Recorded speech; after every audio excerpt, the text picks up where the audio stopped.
महंत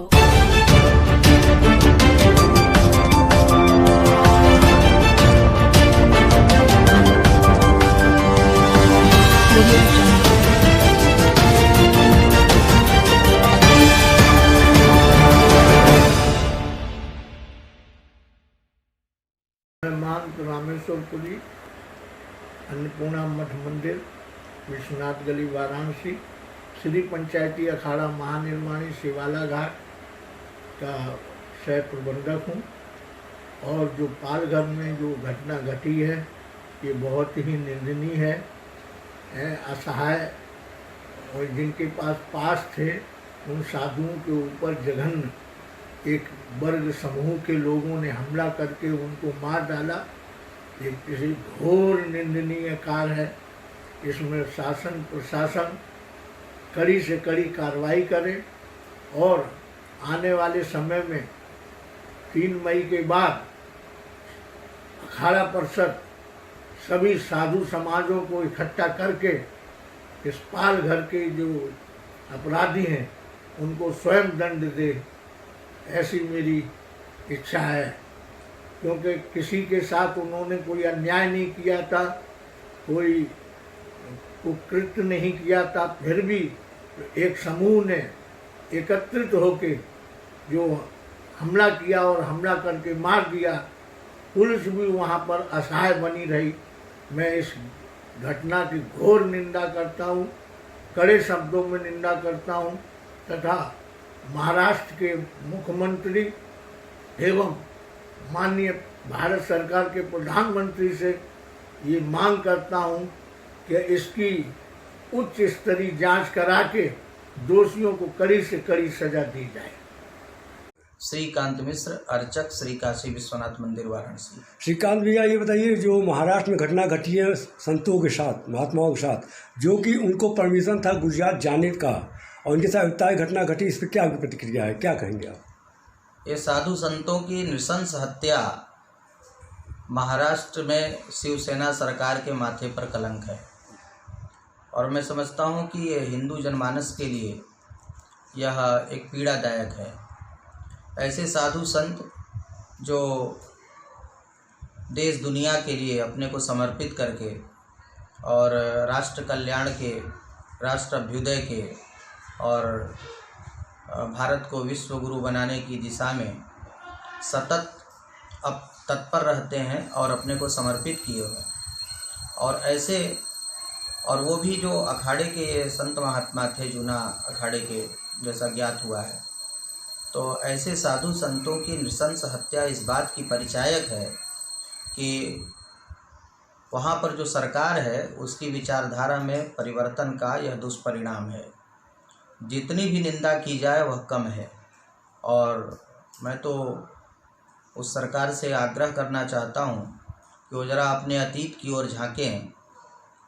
जो हिंदुओं के सबसे बड़े पुरोधा या अपने को ये कहते हैं कि हम अयोध्या में राम मंदिर बनाने का श्रेय शिवसेना को जाता है, तो क्या वो दिन भूल गए जब हिंदू हृदय सम्राट के नाम से माननीय मुख्यमंत्री उद्धव ठाकरे के पिताजी स्वर्गीय बाला साहब ठाकरे को यह देश जानता था, समझता था, मानता था, और उन्हीं की ये संतान है।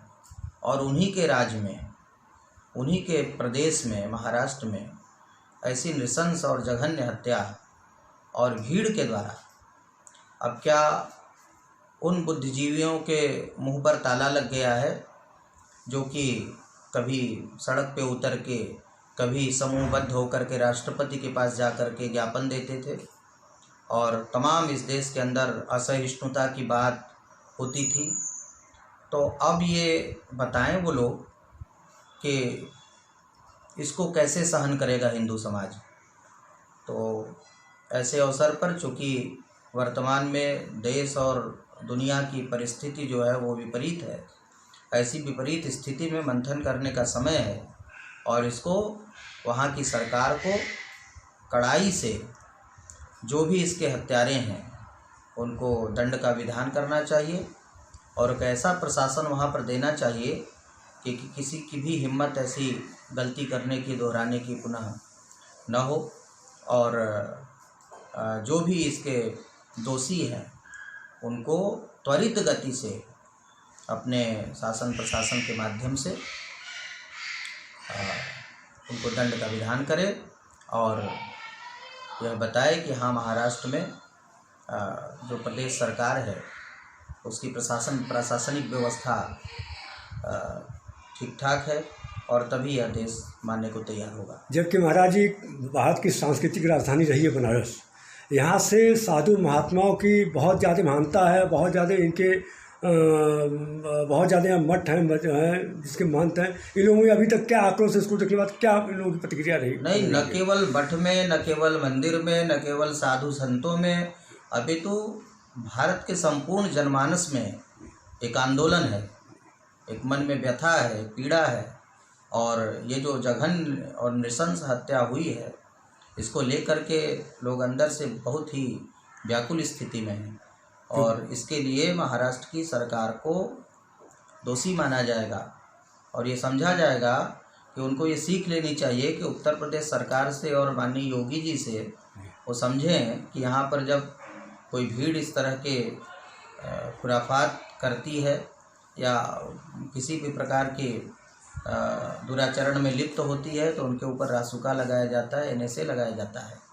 और महाराष्ट्र की सरकार क्या ऐसी इसकी विचारधारा बदल गई जिससे कि वहाँ पर प्रशासन नाम की कोई चीज़ नहीं है, सरेराह लोगों को मार दिया जा रहा है और वो भी भीड़ के द्वारा, इतने बड़े जनसमूह के द्वारा पीट पीट करके मार दिया गया।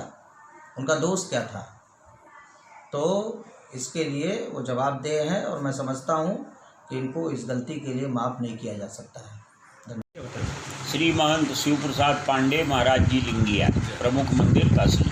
ये बताएं महाराज जी, जो महाराष्ट्र के जो महात्मा आचार्य गुजरात में उनकी हत्याएँ हो गई, इस पर क्या प्रतिक्रिया आपकी है? ये बहुत दुखद हुआ और ऐसा कहा गया है कि जब जब होए धर्म कै हानि, बाढ़ें असुर अधम अभिमानी।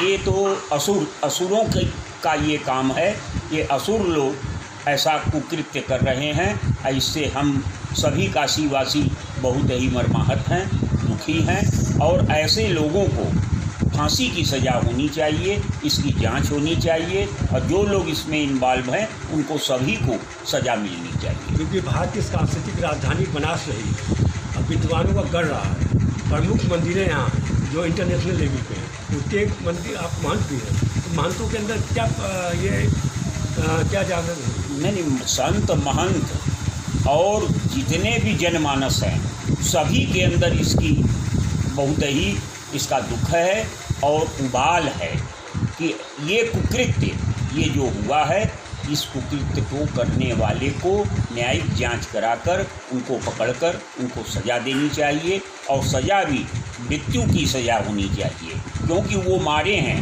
हनुमान जी ने क्या कहा लंका में कि जिन मोहि मारा तिन मैं मारे। तो ये प्रतिक्रिया होनी चाहिए कि लोगों को पकड़कर इनकी न्यायिक जांच करवाकर इन लोगों को सज़ा देनी चाहिए। देखिए, हमारे यहाँ खाकी अखाड़ा के महंत जी अभी ऑनलाइन थे थोड़ी देर के पहले, वो भी का नाम से इस पर तैयार हैं। अखिल भारतीय संत समिति के जो प्रदेश राष्ट्रीय महामंत्री हैं स्वामी जितेंद्रानंद सरस्वती जी महाराज, उनसे मेरी बात भई है। अयोध्या के सभी संतों से लगभग बात हो चुकी है, जितने बड़े लीडर हैं उन्होंने भी पूरे रूपेण से सहमत जताई है। और जैसा कि अखाड़ा परिषद के नंदगिरी जी महाराज ने भी कल बयान जारी कर दिया है कि लॉकडाउन के बाद हम लोग कुछ करेंगे, तो उनके साथ पूरी संत समाज है। और आपके राजस्थान से, महाराष्ट्र से, हर जगह संत जो है तत्पर खड़े हैं। वो कह रहे हैं कि बस केवल ये लॉकडाउन खुलने की देरी है, हम लोग सभी इस पर अब बैठेंगे नहीं। महाराज जी बात की जाए तो मुख्यमंत्री और उद्धव ठाकरे की बात की। हाँ, उद्धव ठाकरे जी से कल अखिल भारतीय अखाड़ा परिषद के लोगों ने बातचीत की है, जैसा कि मुझे जानकारी हुई है, और उन्होंने पूर्ण विश्वास अभी तत्काल दिलाया है। लेकिन अगर वह विश्वास पर खरे नहीं उतरते हैं और उनको फांसी की सज़ा नहीं होती है जिन साधुओं को जिन्होंने मारा है, तो हम इस पर शांत नहीं बैठेंगे, हम कुछ जरूर करेंगे। तो ये बता सकते हैं कि कौन लोग मारे हैं? कुछ वहाँ बात हो रही थी देखिए उसमें एक वर्ग के लोग हैं, मुस्लिम समुदाय के लोग हैं सभी, और जो एक तरह से मुझे साजिश लग रही है इस पर, क्योंकि पुलिस वहां पर खड़ी है और साधु अपनी रक्षा करने के लिए पुलिस की ओर भागता है, पुलिस धक्का मार करके पब्लिक की तरफ कर देता। पुलिस चाहती तो हवाई फायरिंग करके भीड़ को तितर-बितर कर सकती थी, लेकिन नहीं, पुलिस ने कुछ नहीं किया, खड़े खड़े पिटवा रही है संतों को और देखते देखते जान चली जा रही संतों की। शुरुआत से क्या जानकारी हो गई? बिल्कुल घटना की कोई बहुत बड़ी उसमें वो नहीं है उसू, क्योंकि उनके गुरुजी का निधन हो चुका था, स्वर्गवास हो चुका था, तो वो लोग जो है अपने गुरुजी की समाधि में जा रहे थे और उसी समय रात्रि के काल में जब जा रहे थे तो भीड़ ने बीच में रोकने की कोशिश की गाड़ी, तो रोका गया। तो इन लोगों ने ये शोर मचाया कि ये चोर हैं, चोर हैं, चोर हैं, ऐसा झूठा आरोप करके और पत्थर लाठी मारना प्रारंभ कर दिया। पुलिस आई, पुलिस भी मौन होकर देखती रही और पब्लिक ने गाड़ी से निकाल करके साधुओं को मार मार करके हत्या कर दी। बिल्कुल मुख्यमंत्री तक बात पहुंच चुकी है, हम लोग और इस पर संपर्क कर रहे हैं, ऑनलाइन बात होने की कोशिश कर रहे हैं कि ऑनलाइन बात होकर के इस पर क्या डिसीजन लिया जा सकता है, इसमें हम लोग लगे हैं।